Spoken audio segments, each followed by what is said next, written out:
Morning, everybody. Welcome to day 5 of the 5-day free health spring reset. Hopefully you are feeling amazing and you have been able to implement some of the strategies, tips, tools, tricks that I have been talking about over the 5 days. So we've covered quite a bit, primarily getting your body set up and sorted with either your sunlight habits, with your breathing habits, with your mindset, we talked about diet, including quality protein, fats, and amazing,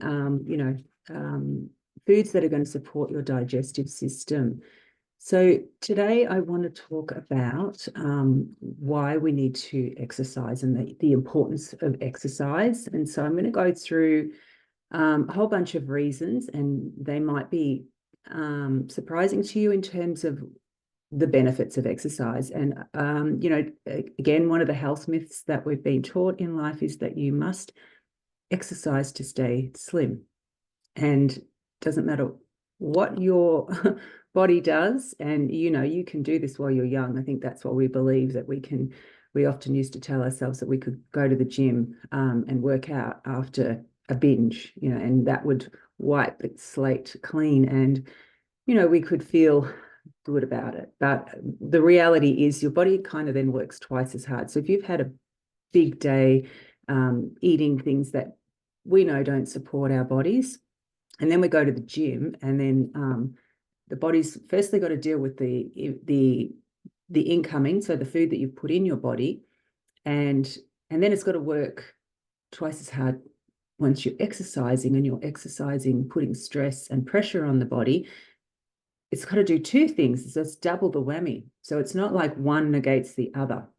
And so what I want to offer you is that the reason women, particularly in midlife, need to exercise is for the following reasons. And I've got quite a few. So relax and enjoy this information, and just sort of absorb it at a rate that hopefully it makes sense to you and to your body, and just to why we want to love ourselves well and not punish ourselves. So this is another thing that we tend to do, is, again, we go to either negate the behavior, or we go to punish ourselves for the behavior. And either of those is not a good way to set your body up for health. We want to love our bodies well. We don't want to torture them from both ends. So if you're going into the gym, or if you're exercising out of anger or frustration or fear, then these are the things that create more stress on the body and, more frustration behavior. And then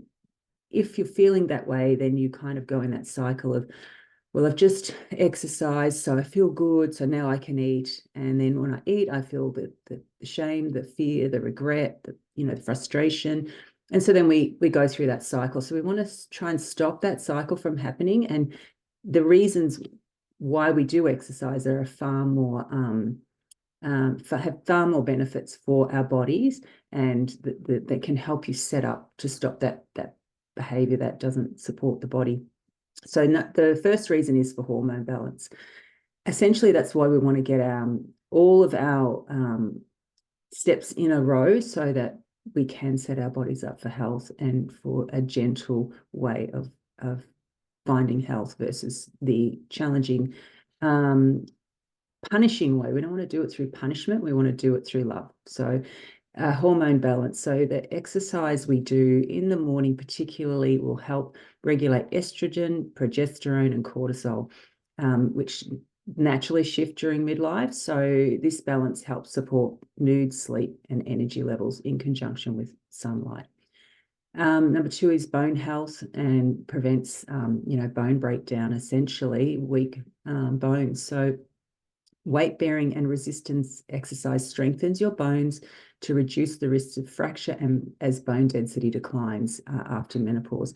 And, if we're doing this with great morning light habits and great diet, then, and breath, all of these things, you'll just feel so much stronger and better. So heart health, cardiovascular exercise improves circulation. It lowers your blood pressure and supports mental health.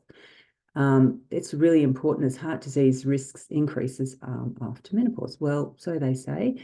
Again, it's a lifestyle thing. It really matters what you do on your daily in your daily habits. So this can really help reduce any of these risk factors that essentially are a lifestyle habit.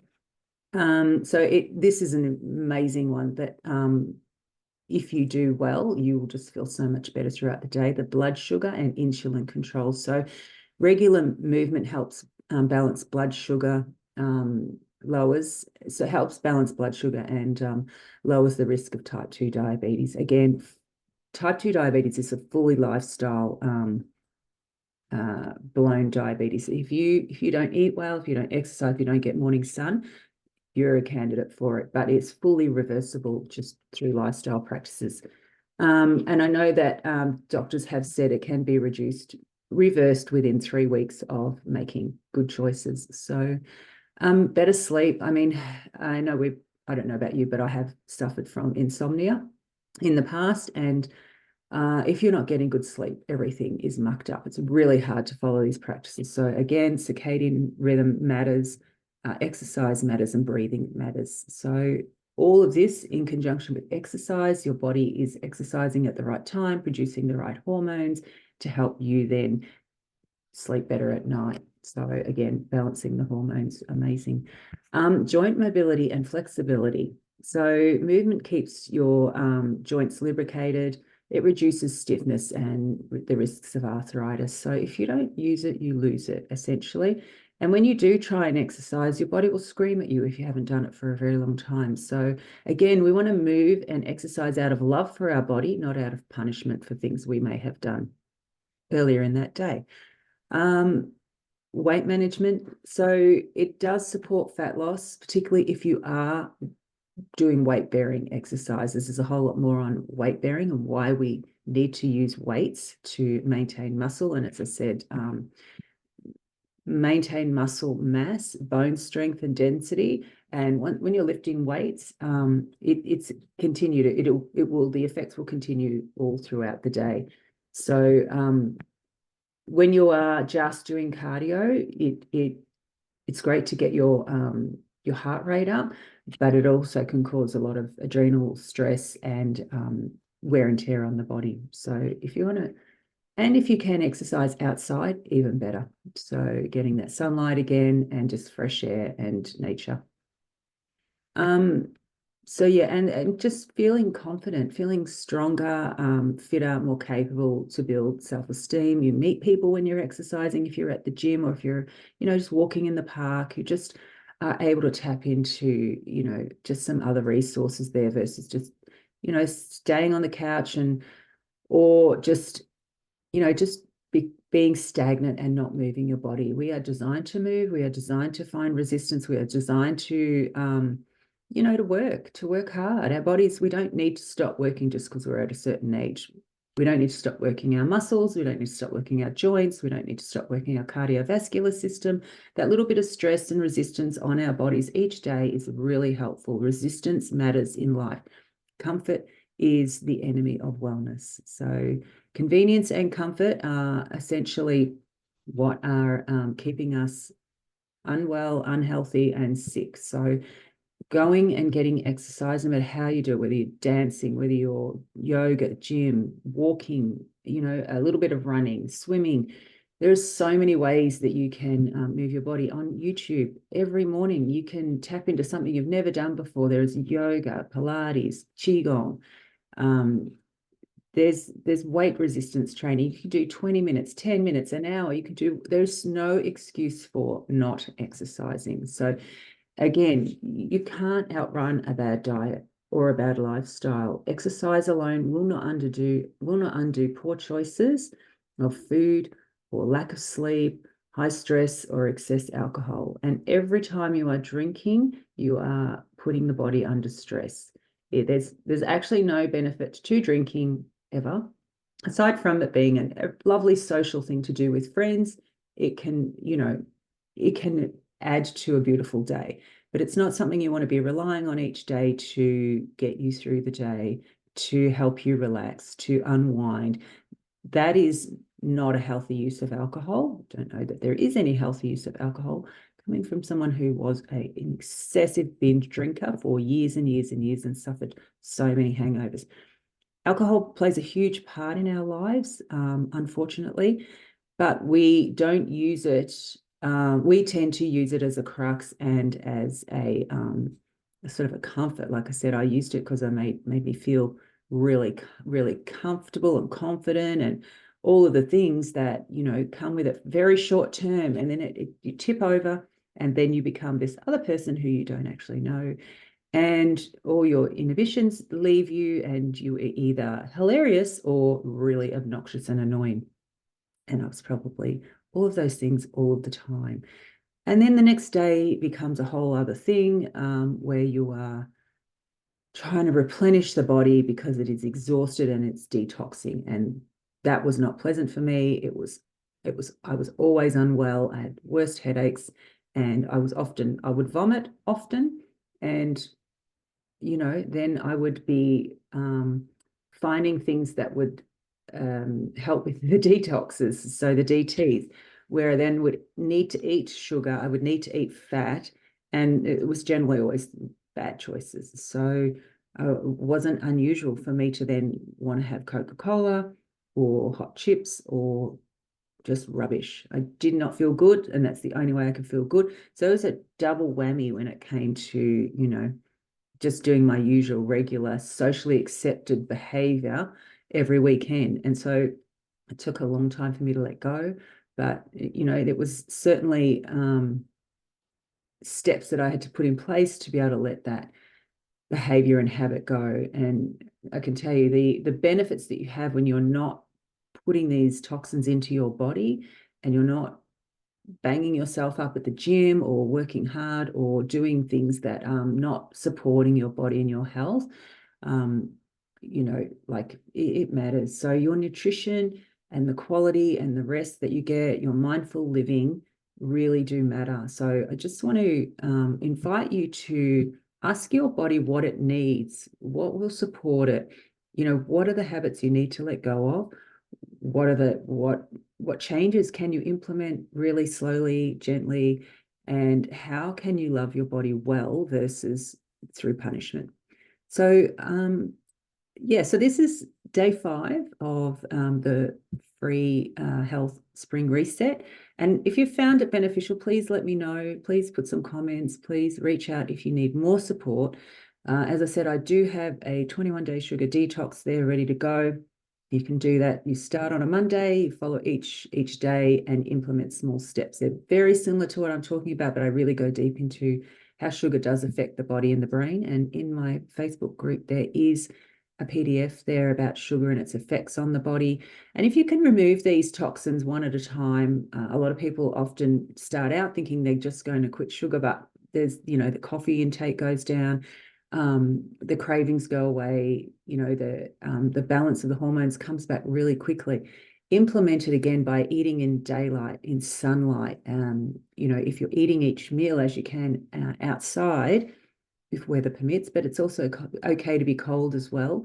The body doesn't mind being cold. It's just something that we've told ourselves that isn't great. So you can become cold adapted to help your metabolism. But eating outside helps to balance blood sugar as well. The time you eat matters. You don't want to be eating after dark and into the night hours. So your body really wants to be in rest and repair at that point. How you're breathing matters. We need to be breathing through our noses. We need to be breathing low, slow, and deep into the belly. There's so many great practices online as well. I would highly recommend Breathe with Sandy. He does fabulous free breathworks, and you can do that every morning to get your nervous system regulated. When your nervous system's regulated, your body feels good. You can deal with a whole lot more in terms of stress. And if your body is in a relaxed state, if it's not dealing with stress all day long, digestion happens better, repair processes happen better, and just interactions, daily interactions can be a far better conversation versus this constant fight-flight state that we find ourselves in. And then we talk about emotions and habits and beliefs, self-sabotaging patterns, again, things that have just created us as a human, our personalities, our beliefs, our, what we think is to be true. Sometimes that requires some help and some support through hypnotherapy. And as a coach, I can help you see where you form these beliefs and whether they're true or not. Often we believe that just because that happened in the past, that's the only way we're ever going to be able to proceed in the future. Like, it's a family. I talked about what we think are genetics versus a genetic display. So a lifestyle choice. Again, your genetics are responsible for your height, your hair color, your eye color, how big your nose grows, those sorts of things. The rest is essentially a lifestyle reflection. Your genes will display things generally within a family the same way. That's just because that's how the body goes into default and its mechanism. So for me, it was never weight. It was more about, diabetes or brain fog, just hypoglycemia. So if I had continued, I probably would have stacked on the weight. But for me, there were so many other signals and signs. So I just want to ask you again to be quiet and silent in your mind to hear what your body is asking or speaking to you. So what do you know you need to let go of? What is the first thing that you know will make your health and your habits you can live a better lifestyle, so you can get through midlife way beyond menopause and still feel great, like have still muscle mass, have the energy, have the vitality that your body we can have. We don't need to be suffering. We don't need to be on medication all day long, going to the pharmacy, going to the doctors, going to the physio, going to the next blah blah blah. You can make your health the most optimal vital thing that you can do with your life. Like the more that you give your body love, and it's not even like super amount of attention, it's just great habits to set yourself up for a great lifestyle in terms of health. And the rest can then flow on from there. So if you need support, if there's anything that you are stuck on, you can't see what it is or why you keep getting stuck, or again, why you keep repeating the patterns, that's my job to help you unpick those, to release the emotions from the body, the anger, the frustration, the fear. I've got a whole video there in my YouTube channel about fear and how to let the fear go. I might post that again in this group here. But reach out if you want to understand how fear keeps you stuck, how anger, how frustration keeps you stuck and in the same patterns, particularly when it comes to health and, aches and pains and disease within the body. And you want to release those feelings, behaviors, then, let me know. I have some really great tips for that. And if you really want to go deep into your health and wellness and really reset your health, I have a 90-day one-on-one coaching program that I take through specifically for you to feel better. So we can tailor it to you. We can really go deep on where those blocks are in your body, in your mind, and reset the habits, reset your mindset to create health. So I hope this is helpful for you. I hope you've enjoyed the 5 days, and hope to see you again. And also I do have a 6-week health reset, hormone reset as well. We cover most of this is similar. I give you a lot of resources to help you get through because essentially the work is up to you. Have a great day, everyone, and I will talk to you again soon. Any other questions you have, send me an email, DM, jump on my website. There's so much that I can support you with. So, ciao.